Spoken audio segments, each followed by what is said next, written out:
Viva Culture, l'actualité des arts vue par l'association Maison de la Culture du Havre. Présentée par Isabelle. Viva Culture, l'émission de la culture dans toutes ses découvertes. Bonjour à tous, je suis heureuse de vous retrouver sur cette nouvelle émission de Viva Culture. Aujourd'hui, je me suis intéressée au créateur du poulpe au bout du monde. Vous reconnaîtrez le graffeur Toge dont la presse a parlé. Et j'ai interviewé également Magali de la nouvelle boutique qui vient de s'ouvrir près de l'esplanade de Mandela, The Riders Shop. Allô Toge ? Oui. Oui, bonjour, ici Isabelle, je vous appelle pour Viva Culture et je vous appelle pour un motif bien précis, c'est que nous avons été, pour beaucoup d'entre nous, absolument réjouis par le graphe que vous avez installé au bout du monde, c'est-à-dire ce poulpe sur un coffre à trésors que l'on a découvert tout d'un coup et qui nous a égayé nos journées, nos esprits, nos cœurs en cette période de confinement. Alors je suis très contente de vous parler, je voulais vous demander comment vous est venue cette idée. D'abord, oui, merci pour tous ces beaux compliments qui sont aussi inattendus que... Oui. Comment est venue l'idée ? Tout simplement en se promenant sur la plage, puisque étant havrais de souche, j'ai toujours plaisir à me promener sur mon littoral. Et c'est vrai qu'arrivé au bout du monde, depuis que la statue de Fabien Merel a été dégradée et donc démontée, il y a plus grand chose qui se passe par là-bas. Et puis en voyant donc ce bloc de béton tomber de la falaise, tout de suite la forme du crâne du poulpe est apparue avec cette grosse boîte devant. Donc très vite ça a été on va faire ça, on va dessiner un petit peu et puis on va revenir. Oui, le on, c'est-à-dire vous n'étiez pas tout seul. Tout seul au niveau pour l'idée, et puis j'ai mon complice depuis toujours que j'ai appelé aussitôt. Oui. Pour lui proposer le projet. Oui.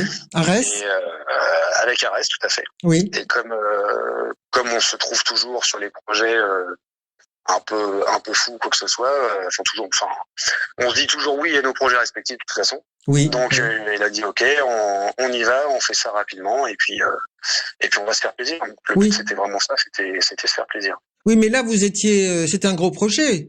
Vous avez donc sans doute travaillé à plusieurs encore. C'était gros en volume, puisqu'on l'a fait sur 2 jours.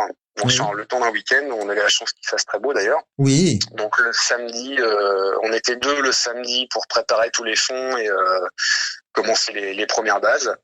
Et le dimanche, on a appelé quelques copains à nous pour venir nous prêter main forte.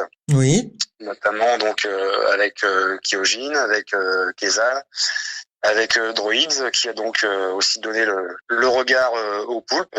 Oui. Et Djeko qui nous a aidé également, donc on a fini à 6. Ah oui. D'accord. Oui, c'était une œuvre collective, on va dire. Tout à fait, c'était un moment entre amis très agréable. Oui. Surtout. Oui. Et ce morceau de Bloco, c'est là depuis très longtemps ? Et je crois qu'il est tombé en 2015. Ah oui. Ma mémoire est bonne, ça fait un petit peu plus de 5 ans qu'il a dû tomber de la falaise. Oui. Et il n'avait pas encore été attaqué, j'ai envie de dire. Oui. Donc c'est vrai que là, ça s'y prêtait. Et puis c'était l'occasion de sortir aussi. Oui, bien sûr. Oui. Alors là, avec quel matériaux, quels instruments vous avez travaillé avec Alors pour tout ce qui est refaire les fonds, parce que peindre directement sur le béton brut, c'est compliqué et on consomme énormément de consommables, de matériel. Oui. Donc on a fait l'intégralité du blocos à la perche et au rouleau. Donc on repeindre entièrement d'abord. Oui. Et après c'est uniquement de la bombe aérosol. Ah oui. Et vous aviez fait des croquis avant, des esquisses. Comment ça a été assez rapide. Oui, on a fait quelques croquis avec Arès pour définir un peu les proportions. Ah, c'est ça.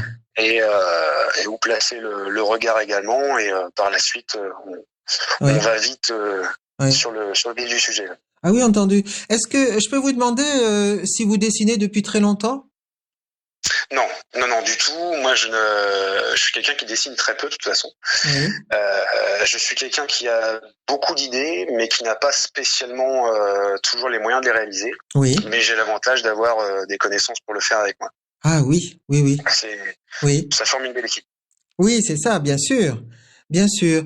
Et alors, est-ce que vous pourriez m'expliquer, parce que on connaît vos graves, vos peintures au Cap de l'Ève.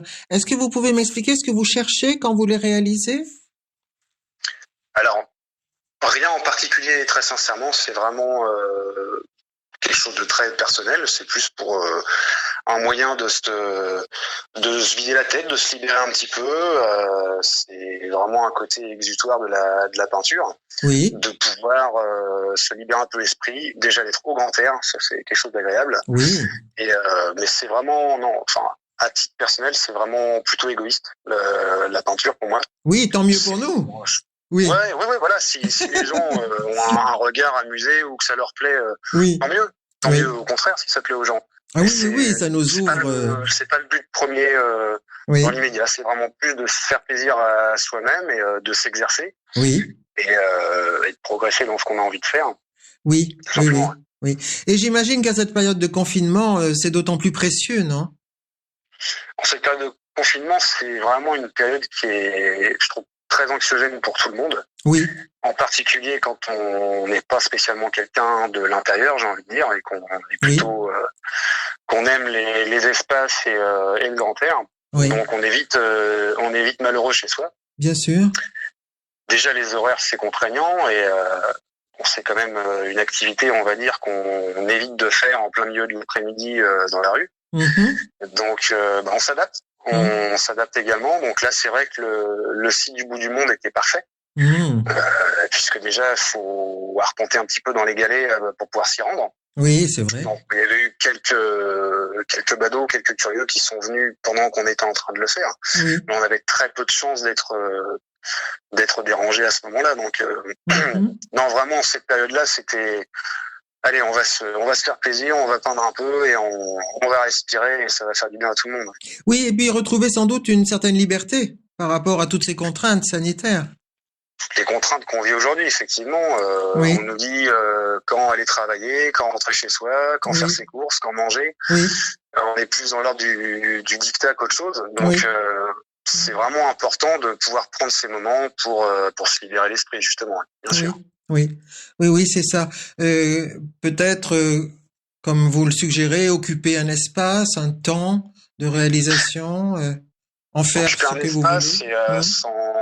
Sans occuper n'importe quel espace non plus, parce que on avait peu de chance que ce soit pris comme quelque chose de dérangeant également. Bien sûr. Ce type d'endroit, enfin, je dirais, on ne s'est pas installé sur le parvis de l'hôtel de ville.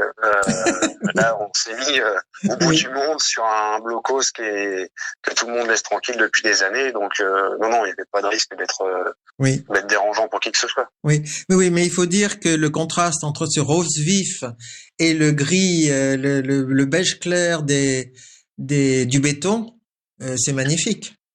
Le contraste est intéressant, oui, c'est vrai. Alors, en même temps, je suis quelqu'un qui aime bien travailler le rose. Oui. Et Droids RS, c'est pareil, ça aime beaucoup travailler ces couleurs-là. Oui. Donc, ça nous fait plaisir d'utiliser nos couleurs de prédilection. Et en plus, sur un gros volume comme ça, effectivement, de loin, ça interpelle. Parce qu'on voit juste le sommet du crâne qui dépasse. On se dit, c'est quoi cette tache rose là-bas? Et pour le coup, ça donne envie d'aller voir. Oui. Donc, c'est ça qui était sympa, parce que si nous, notre démarche, c'était juste qu'on sorte nous-mêmes. Si les gens qui se baladent sont amenés à se balader un peu plus loin, à sortir un petit peu des sentiers battus pour voir autre chose, et tant mieux. Ça peut donner envie aux gens de sortir plus et d'explorer un peu plus les recoins comme ça. Oui. Mais dites donc, pour nous, c'était symboliquement, c'est très important parce qu'on est privé de l'ouverture des lieux culturels. On peut pas voir de l'art facilement, sinon sur des écrans, mais c'est pas du tout la même chose. Donc là, pour nous, c'est extrêmement important. C'est une bouffée d'oxygène, c'est une bouffée de, je sais pas moi, une ouverture. Virtuel et tout ça, c'est très bien de le proposer, mais effectivement, c'est pas comme ça qu'on voit, je dirais, le partage de la culture en général. La culture, ça se vit, ça se regarde, ça se visite également. Oui. Et malheureusement, quand tout est fermé, tous les lieux de culture, que ce soit art pictural, comme ce soit la musique, le théâtre, le spectacle vivant, enfin, tous ces domaines-là qui sont complètement mis de côté depuis un an. Mais c'est ça, on est très privé. Oui. Ouais. Oui. Et c'est dramatique. Oui. Effectivement, c'est dramatique qu'il ne puisse rien se passer à ce niveau-là. Et surtout qu'on ne fasse rien. Oui. Parce que c'est un petit peu facile d'être fataliste et de dire il se passe rien pour la culture, on attend. Non, on n'attend pas. On n'attend pas. Il y a quand même des gens qui vivent de tout ça. Et pour qui actuellement justement la vie est difficile. Ouais. C'est ça. Et alors j'imagine que pour les artistes graffeurs, elle doit être très difficile. Peut-être pas tous évidemment, s'il y en a qui peuvent vivre de ça, mais sans doute énormément ne peuvent pas sans en difficulté. Tout à fait. Alors, moi, mon cas personnel, je suis quelqu'un qui a la chance de travailler à côté. Oui.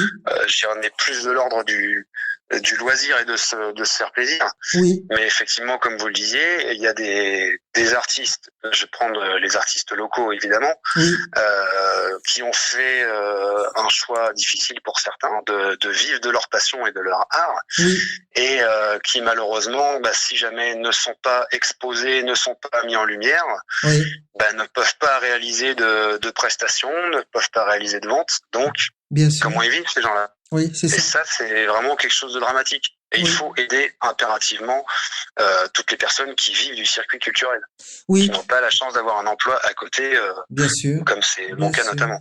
Mais dites, en cette période de confinement, peut-être effectivement, il serait intéressant de penser à des solutions extérieures, à des solutions comme l'art urbain. Exactement, l'art urbain est un bon exemple d'expression en extérieur, puisque tous les lieux fermés, galeries d'exposition, musées n'ont pas le droit d'ouvrir leurs portes à tout le monde.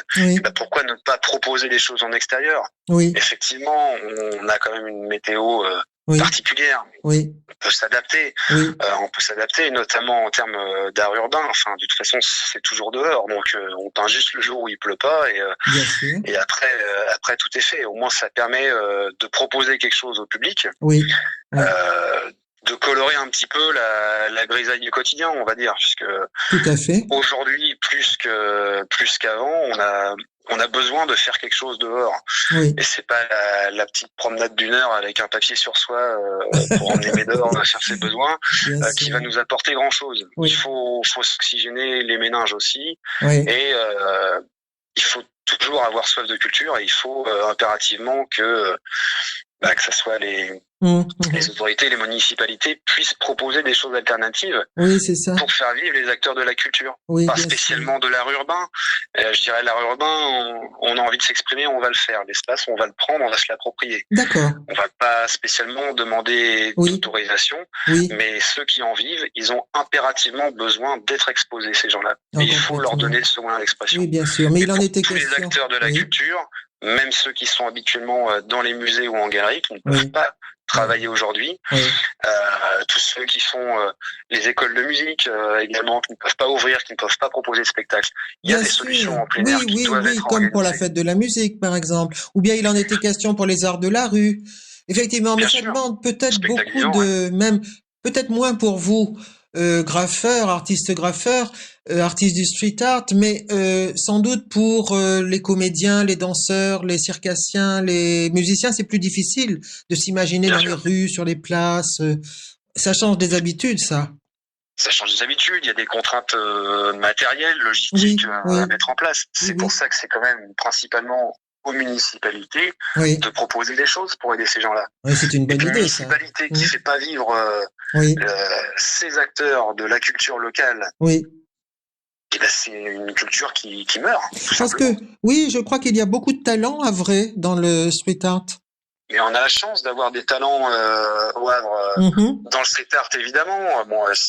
Je vais remettre en avant Scaro et Rature, qui sont des artistes très talentueux, qui n'ont pas, on les voit pas sur le Havre, on leur propose rien. C'est pas normal. On connaît Pourquoi juste, par exemple, obligés de s'exporter, parce que sinon il y a rien qui se passe chez nous, que ce soit les collectifs Serial Colors, L2A et j'en passe. Il faut aider tous ces gens-là à pouvoir proposer des choses, puisque quand on propose, et on voit le public est au rendez-vous. Bien sûr. On connaît juste Ariographing au Havre. Tout à fait, Ariographing qui est une des rares assos à pouvoir proposer des choses intéressantes sous forme de parcours urbain et d'expos un petit peu délocalisés à chaque fois. Oui, exactement. Et c'est super intéressant. Oui. Ils arrivent à mettre des artistes en avant qui n'ont peut-être pas les moyens de le faire par eux-mêmes. Oui. Et ça permet aux gens justement de découvrir non seulement des œuvres, mais également d'autres lieux. Bien sûr. Donc, tout est gagné. Ça veut dire que peut-être et on redécouvre notre patrimoine local. Oh ben complètement. Ça veut dire aussi peut-être, si je vous entends bien, que en dehors de la période de confinement et d'épidémie, peut-être les talents havrais ne sont pas assez soutenus par les pouvoirs locaux. Ah, ça c'est une absolue certitude. Ah oui. Que ce soit d'un point de vue street art, que ce soit d'un point de vue musical, spectacle vivant. Enfin, on met beaucoup de choses, on met beaucoup l'entité Le Havre en avant. Il y a des manifestations culturelles qui sont faites. Heureusement, je pense qu'on est une des rares communes à en proposer quand même régulièrement. Bien sûr. Mais tout ce qui est un été au Havre, le goût des autres, enfin tous les différents festivals qui ont lieu, c'est génial. On arrive quand même à avoir cette culture de la ville. C'est ça. Le Havre, c'est, enfin, comme on disait un peu en plaisantant avec les amis, ça devient hype, mais c'est un petit peu ça. Enfin, on a une architecture magnifique qu'on a su remettre au cœur des événements. Maintenant, ça serait bien que on multiplie ces événements de manière beaucoup plus fréquente. Et que tout le monde est toujours au rendez-vous, ça déplace toujours des foules. Les gens adhèrent à cette entité Le Havre. À cette identité d'ailleurs, plus qu'une entité. Et il faut cultiver ça et surfer dessus. Et c'est maintenant qu'il faut le faire. Et malheureusement, même si la culture est en berne, parce que les choix discutables gouvernementaux ne permettent pas aux lieux culturels d'ouvrir, et ben il faut aller au-delà de ça et proposer autre chose. Il faut s'adapter. D'ailleurs, vous dites que le public est là, mais effectivement, j'ai vu qu'au mois d'août, il y avait une grande manifestation d'artistes graffeurs à Genève qui s'appelle Pump Up the Jam, et effectivement le public était là, ils étaient plusieurs artistes, ils ont monopolisé des façades d'immeubles plus ou moins en démolition, c'était magnifique. Et voilà, et ils ont occupé quoi? Des façades d'immeubles en démolition, donc des bâtiments qui sont voués à disparaître. Donc ça ne gêne absolument personne. On a combien de locaux vacants chez nous? On en a plein. C'est un art éphémère. Oh là là. Oui, bien sûr. Et pourquoi des immeubles de bureaux vides ne peuvent pas accueillir des expos permanentes, des friches culturelles? Oui, tout à fait. Et l'art urbain, effectivement, là, c'est un art accessible à tous. L'art urbain est accessible à tous. Il suffit juste d'oser, ni plus ni moins. Il faut juste oser. C'est pas une question de talent ou quoi que ce soit. Chaque personne, comme je le dis, si c'est une démarche à la base égoïste, on le fait pour soi. Donc il faut pas se dire ce que je vais faire c'est moche, ça va pas plaire, quoi que ce soit. On le fait pour soi, on s'en fiche. Chacun va avoir son propre style. Le principal, c'est de s'exprimer et accessible à tous dans le sens où à partir du moment où on a des idées et qu'on peut se prendre une bombe de peinture ou des pinceaux, il y a juste à se laisser aller, tout simplement. Oui, c'est ça. Dites, depuis le temps que vous faites ça, est-ce que vous avez l'impression d'avoir évolué, d'avoir changé, progressé, je sais pas comment dire? Moi, j'ai la chance de connaître des personnes qui font ça depuis 20 ans. Moi, à titre personnel, ça fait pas aussi longtemps que ça. Moi, ça fait que quelques années. Mais je dirais évoluer peut-être pas en termes de technique. Ou peut-être plus sur les pochoirs où on va aller chercher quelque chose de plus compliqué ou avec un nombre de calques plus important. Mais plutôt au niveau, je dirais, de ce qu'on va vouloir montrer. Vous me demandiez tout à l'heure, quelle était pourquoi on va peindre. Je disais que c'était quelque chose d'assez égoïste. Et quand on voit que les gens peuvent se déplacer pour aller voir une pieuvre rose échouer sur le bord de la plage, on se dit que ça peut être intéressant de les faire se déplacer pour leur montrer autre chose et un message plus important. Ah oui, complètement. Donc quand vous dites l'évolution, je dirais, va plus être là. Oui, c'est ça. Quand vous dites que c'est l'idée surtout chez vous qui émerge, c'est un peu dans le fond le sens de ce que vous pouvez. C'est exactement ça. C'est le sens de ce qu'on fait. Est-ce qu'on peut faire des choses pour soi, Mhm. pour se faire plaisir et se vider la tête. Mhm. Mais est-ce que ça serait pas aussi intéressant de faire des choses qui amènent une réflexion? Ah, mais ça, Qui écoutez, amènent une réflexion, et bien auquel sûr cas, que... là, ce serait vraiment utile. Ah oui, en tant que regardeurs, nous sommes les premiers. Alors, on se précipitera pour voir vos œuvres. Il faut nous tenir au courant. Alors, où est-ce que je vais sur Facebook? Je cherche qui, quoi, que, dans où? Et vous chercherez rien du tout, puisque Ah, bon, il y a d'accord. absolument rien sur les réseaux. Oui. Non, il y a absolument rien sur les réseaux, et je Oh. dirais Oui, en revanche. les Oui, prochains actes, on va dire, oui. seront, je pense, véhiculés par les regardeurs, comme vous dites. Ouais. Oui, Mais c'est ça ça. viendra pas de nous. On peut peut-être compter sur la nouvelle boutique qui vient d'ouvrir, là, il y a 6 mois, The Riders Shop. Peut-être, Hein? peut-être Qui que peut notre se- ami qui est notre fournisseur également, Oui, pourra véhiculer quelques infos, absolument. Ouais. voilà, c'est Et ça. bon, Oui, ça, oui. faut pas hésiter à aller s'y présenter également. Eh bien, écoutez, Tosh, on est très, très, très content de votre œuvre et puis de ce moment que je viens de passer avec vous et que je vais partager, bien sûr, sur Westrack Radio. Merci beaucoup, Tosh. Merci beaucoup, Et puis alors, merci pour mes amis. dites, voilà, c'est ça. Merci à tous vos amis aussi, hein, ce collectif. Et puis alors, à bientôt. Au revoir. À bientôt, merci.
Allô, Magali?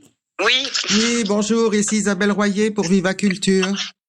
oui, bonjour. Bonjour. J'ai appris que Magali, vous aviez ouvert avec Olivier une nouvelle boutique qui s'intitule The Riders Shop. Est-ce que vous pouvez nous raconter ça? Nous la présenter? Oui, bien sûr. Donc, The Rider Shop, effectivement, c'est une boutique qu'on a ouvert avec Olivier au mois de juillet cette année. Bon, après plusieurs péripéties, ce qu'on devait ouvrir en principe en avril. Et puis bon, année Covid oblige, tous nos plans ont été chamboulés. Et donc le but de cette boutique, du coup, c'est de proposer du matériel de glisse urbaine, donc roller, skate, trottinette, longboard, Oui. pour tous les riders à vrai, et également du matériel pour les graffeurs, peinture, marqueurs, bombes et autres. Parce que pour Olivier et moi, tout l'univers du graphe, c'est indissociable du ride urbain en fait. Oui, c'est ça. C'est ça, effectivement. Mais comment se fait-il que vous ayez pensé à ouvrir une telle boutique? Et ben en fait, Olivier et moi, on est tous les deux pratiquants de sport de glisse. Moi, je fais du roller depuis toujours, et notamment au sein de l'association Le Havre Roller Derby Roller Loisirs. Olivier, lui, fait du longboard au sein de l'association de longboard du Havre LHLC. Et voilà, on s'était aperçus tous les deux depuis pas mal d'années que dès qu'on avait besoin de matériel, sur le Havre, c'était compliqué parce qu'il n'y avait pas grand-chose. Donc c'était soit bouger sur Rouen-Caen ou alors faire que des commandes sur Internet. Donc l'idée, c'était vraiment de proposer une boutique supplémentaire au Havre pour les Havrais, pour que chacun puisse y trouver son compte. Oui, et le rapport avec le graphe? Et donc le rapport avec le graphe, donc comme je disais, pour nous, vu que c'est indissociable à l'univers de la rue, que Olivier, lui, fait du graphe de son côté. Moi, je ne le pratique pas, mais je suis fan de graphe depuis toujours. Et donc, vu que dans l'entourage, voilà, il y avait des copains graffeurs, tout naturellement, on leur a proposé de faire de la déco dans la boutique. Et puis, on essaye à travers des expositions, des expo-ventes ou même en travaillant sous forme de dépôt-vente avec les artistes graffeurs havrais, de faire découvrir un petit peu leurs œuvres et leur univers au sein de la boutique. Ah oui, c'est une très bonne idée. Oui. Puis on a tellement d'artistes talentueux, il faut bien leur laisser une petite place quelque part. Oui, exactement, ou une grande place même. Parce que c'est vrai que, justement, je viens d'interviewer Toge, qui nous a réjouis avec son poulpe au bout du monde. Et on était très, très contents de voir ce graphe-là. C'est sûr, et surtout des grosses œuvres comme ça, ça met de la couleur, puis ça fait bouger les gens, parce qu'on voit bien que du coup il y a plein de gens qui vont jusqu'au bout du monde pour aller voir le fameux poulpe. Et pour une fois qu'on dit pas le graphe c'est moche, ça détruit tout, etc. Non, là on voit que ça sert aussi parfois à embellir un petit peu la ville et puis à apporter autre chose. Exactement. Surtout qu'il est pas très loin de la décharge de Dolmar. C'est quelque chose d'épouvantable. Oui. Là, on est dans le recyclage. Vous avez trouvé rapidement votre clientèle? Dans l'ensemble, oui, déjà du fait que Olivier et moi avions déjà quelques connexions au niveau des riders havrais et Olivier également au niveau des graffeurs. Donc vu que notre ouverture a été retardée, ça nous avait laissé le temps pendant tous nos travaux depuis le début d'année de communiquer un peu sur les réseaux sociaux. Donc de fait à l'ouverture, la clientèle était en masse en attendant qu'on ouvre les portes et le bouche à oreille c'est bien fait. Donc c'est cool pour nous. On se dit on s'est pas gouré, on a trouvé notre public, quoi. C'est ça. Est-ce que vous avez surtout des jeunes comme clients? On a un peu de tout. On a des jeunes, on a des familles, on a des personnes plus âgées qui viennent. Alors parfois c'est pas pour eux. Ils nous disent non, moi je roule pas, je fais pas de peinture ni rien. Mais voilà, ils pensent à leurs enfants, à leurs petits enfants, et puis ils passent le mot, etc. Donc on arrive à avoir un public quand même assez large. Oui. Alors vous dites que les graffeurs ont réalisé le décor de la boutique et effectivement sur la page Facebook c'est magnifique.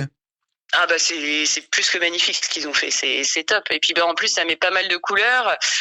Du coup les gens même de l'extérieur commencent à voir les dessins de loin. On a des gens qui rentrent dans la boutique juste par curiosité parce que on a vu des belles couleurs, ça a l'air chouette. Ça rentre par l'effet curiosité grâce au graphe. Voilà, j'avoue entre Nefas, Keza et Lia Depa, ils ont plus qu'assuré pour nous faire la déco du shop. Ah oui, c'est une très très bonne idée. Il faut dire que votre boutique aussi est bien située. On est plutôt bien, parce qu'on est au bout de la rue de Paris, près de l'esplanade Mandela. Donc nous notamment pour tous ceux qui roulent, c'est bien que là en ce moment c'est un peu le coin où ça roule le mieux. Oui. Donc pour nous c'est top. Donc ce sera encore mieux le jour où les restos, les bars auront le droit de rouvrir, parce que bien pour sûr. Le coup ça apportera encore plus de vie. De même quand les touristes auront le droit aussi. Oui. Mais oui, on est pas mal. On a une belle vue. Oui, c'est ça. Alors on peut trouver des renseignements alors sur votre page Facebook et puis Facebook et Instagram, et puis parce qu'on n'a pas encore de site internet, ça viendra. Oui. Et puis après sinon faut pas hésiter à passer nous voir ou à nous contacter par téléphone ou mail. De toute façon que peu importe les moyens de contact, on répond toujours. Oui, on peut peut-être rappeler le numéro de téléphone. Oui, bien sûr. Donc le numéro de téléphone de la boutique, c'est le 02 32 79 02 10. 02 10. Eh bien, Magali, un grand merci pour tout ça. Si nous voulons avoir des nouvelles de nos artistes graffeurs havrais, c'est à vous que l'on s'adresse? Vous pouvez vous adresser à nous, il n'y a pas de souci. Et puis nous, de toute façon, sur les réseaux sociaux, en général, on essaye de communiquer dès qu'on voit qu'il y a des graffeurs qui font des œuvres ou des manifestations ou autres. Oui. On essaie de communiquer un petit peu aussi pour faire passer le mot à tout le monde. Oui. Est-ce que vous avez d'autres projets pour votre boutique à part évidemment vendre, conseiller? Est-ce que vous envisagez, je ne sais pas moi, quelques festivals, En fonction de ce qui sera possible, oui, parce que là pour le moment, ce qui nous coince toujours, c'est les mesures Covid. Oui. Mais oui, on aimerait bien essayer d'organiser des événements sur le thème de la glisse et du graphe. Oui. Organiser aussi, si on peut, des initiations, des ateliers, des choses comme ça. Donc ça va se mettre en place tout au long de l'année au fur et à mesure de ce qu'on aura le droit de faire. Très bien. Ce sont des bonnes nouvelles, Magali. Un grand merci. Alors, c'est moi qui vous remercie. À bientôt. À très bientôt. Au revoir, Magali. Merci. Au revoir. C'était Viva Culture. Je vous retrouve dans une semaine pour une nouvelle émission. Je vous remercie de votre écoute, de votre attention, de votre fidélité. J'espère que vous vous portez bien et je vous dis à bientôt. Je vous signale évidemment encore une fois que nos journaux, nos trimestriels sont en cours de distribution. Si vous les trouvez, surtout à la Galerne, qui est encore ouverte, profitez-en. Merci à vous et rejoignez-nous si vous le pouvez, si vous le voulez. Adhérez. Au revoir.